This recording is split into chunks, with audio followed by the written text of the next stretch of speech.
Okay, this is the 2006 map. The line of section is running from the north to the south, and this area looks quite complicated, but if we split it down to workable sections, we can work out the interpretation and the relationships between different layers and faults and things like that.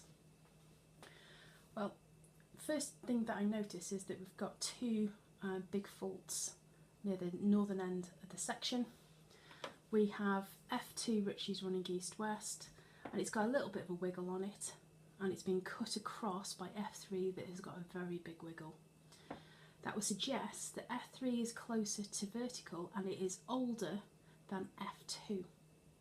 Now these faults help to divide up the map into three sections. The one along the line near closest to X at the top, this section in here, and this section below. Now if we look in this section here, above F2 but stopped by F3, we can see that rock unit F is repeated twice, but the other two layers aren't. Now because we've got a vertical axis here and one that's dipping at 30 degrees in that direction, so it comes up and it heads back down again, that would suggest to me that there is a fold there. So the APT is running east-west, and it's an antiform.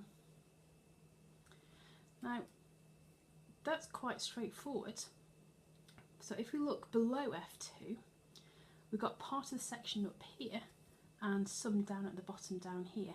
And again, I can see that F is repeated here and it appears again there. This layer is not repeated, but rock H is on either side. So that would suggest to me that the APT of the fold is somewhere in this section here, and I can confirm that by looking at the dip. G is 30 degrees there, same for this rock unit F, and then it appears vertically again over there. So that would suggest that the fold axis is somewhere in here, but because it's vertical and this layer is going in, it's not an antiform, it is a synform. Now this cross section should be relatively straightforward to construct. I'm going to put my piece of paper on here and mark off some of the boundaries. Notice I always have X on the left hand side.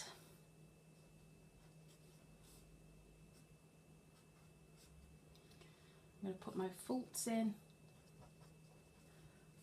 as long lines to break things up a little bit more easily. And then I'm going to start to mark off the layers. So this is rock unit F, rock unit G, both dipping 30 degrees in this direction. Between F2 and F3, I've got these boundaries here.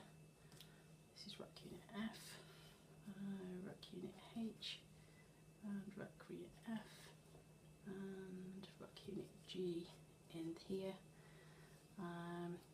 Let's mark on my fold axis, APT I should say. I said it was an antiform. So this layer here is vertical. Notice it's a long line with the short, and then up to here they're all dipping 30 degrees that way. And above F3 I've got rock unit F and G, and that's dipping 30 degrees there.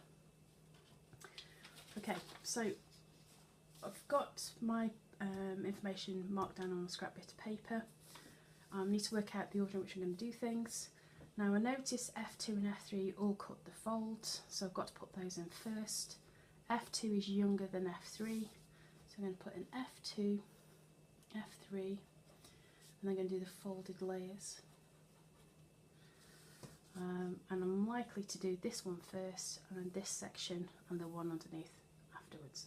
Notice they've put in some F2 and F3. They've started those faults off for us, so we're going to need that information a little bit later. So the first thing layers are going to mark on, I'm going to mark on F2 and F3. So line X and Y up. Move this closer to the surface so it's a bit more accurate. F2 appears there. So if it's there at the surface and it's there below ground, it means that I can join them up. And I know from the map F2 cuts across F3, so F3 is going to stop here, but F2 cuts across the fold, so I'm going to extend it out above the surface a good way. So I've marked in F2. If I look at the relationship on the map, F3 gets cut by F2. If it started it off, let's finish it. Extend it out up into the air a little bit more because I know it cuts across the folds. And it's stopped F2, just like it is there. So now I've got three different areas which I can do my cross section on first. So I'm going to do this area first because it looks like it's pretty simple. I just need to put in one boundary. Then I'm going to do this section here, and then I'm going to do the stuff below F2. So I'm going to mark on the boundary between F and G. I'm going to mark G on straight away and F on there. I know it's dipping 30 degrees towards X. 30 degrees is there. Now I know that this boundary is going to get stopped by F3, so I'm going to extend it above and it goes to there. So this is G and this is layer F. Well, I know from other parts of the map that there are other rocks in here, so maybe this needs to be marked on below layer F, but we don't know what thickness F is yet, so maybe we'll find out elsewhere on the map, on the cross section. So I'm going to mark these on now. Just move that down a little bit. It's there. So this is rock layer F. This is H. This is F again, and this is G there. Now I know these two boundaries are going 30 degrees this way, and this one is vertical. Let's start here and move over in that direction towards Y.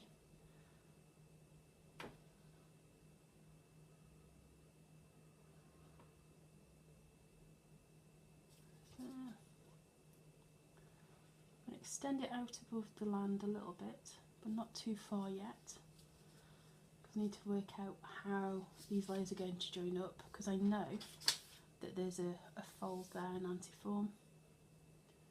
30 degrees there. Remember from the map I know that they get stopped by the faults, so there's how thick rock unit F is, and I'm going to use that true thickness there to put the base of the FH boundary down here in a moment. I know this boundary is vertical, so I'm going to extend this up into the air. Hopefully, if I've not extended it too far, and I haven't just about, I've created my antiform. Now rock unit F doesn't stop here for the FG boundary, and needs to continue over and round, and then it's going to come back down again. Again, F's going to have the same true thickness as on this side. So let's start doing that. Send this out into the air. Remember it was there, but it's been eroded away. And it looks like F is 2 centimetres thick, so that's the true thickness. So if I go on this side of F, the FG boundary is 2 centimetres away. Let's put 2 dots on so I know it's as vertical as possible. It's got the same thickness all the way around the fold. Okay, and that's what we work under the assumption of. Okay, so there's our antiform. While we're at it, we might as well put on our fold axis. Joined up the 2 hinges, put the symbol there. Okay, so just before we move on to below F2, let's mark on the HF boundary on this side here. We've got the top of F, we need the bottom of F. We know from elsewhere on the map, cross section, that it's 2 centimetres thick. So let's measure 2 centimetres. Should be the same angle as that one, and it is. Remember, it gets stopped by F3. So that's H, this is F, and that's G. Now, if we look here, we can actually work out a solution for our fault movement. F is higher on this side, F is lower there. So this section's gone up, this part of the section has gone down. Okay, we're almost finished. We've done F2, F3, we need to do the folded layers below F2 now. So the information that we do know from the cross section is we have one boundary here. This is rock unit F on this side and it's G here. Okay, so we've put in this boundary with rock unit F there and G here. Now, like we've done on previous maps, we know that we've got F2 cutting across it and we've got a synform here. So we need to mark these two boundaries on for the top and the base of rock unit F. And like we've done with conformities, we can predict where they will be underneath the fault by just extending the line out underneath it. It would have crossed the cross section there if F2 wasn't here. And we can transfer this information onto our line of section. It's there and it's here.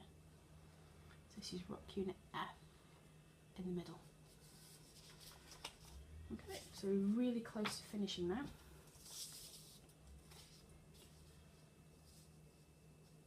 So line X and Y up.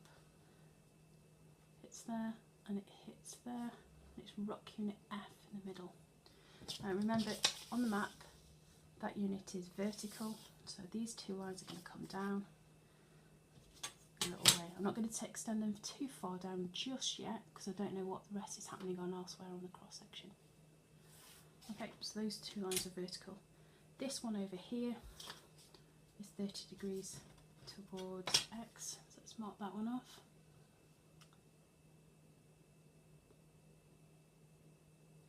There we go.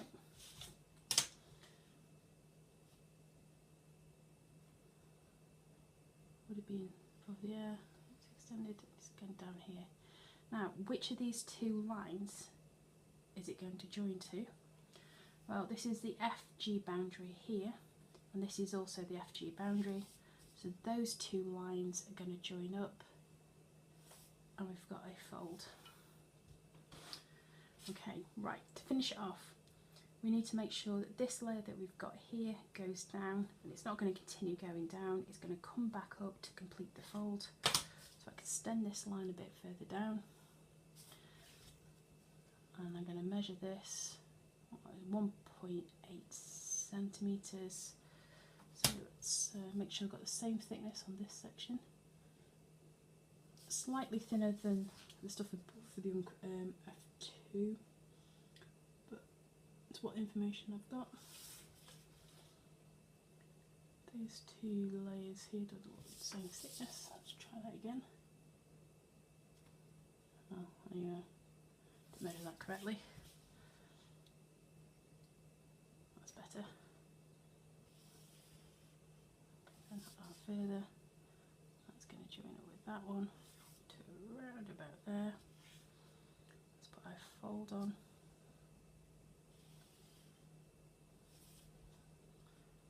There's our fold axis. I know it's a synform, so it has that symbol. Right, so we've got G, we've got F. We need to know what this rock is. I'll look elsewhere on the map. G sits above F, this sits above H. So this must be rock H below here. Now I can check it. That rock over there on our cross section is rock H.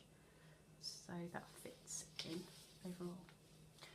Right, one last bit. We need to mark on which side of the fault has moved up and which side has moved relatively down. F is here and there, so they should have been together. So this is the stuff above F2 has moved in that direction, and this one has moved there. We're finished.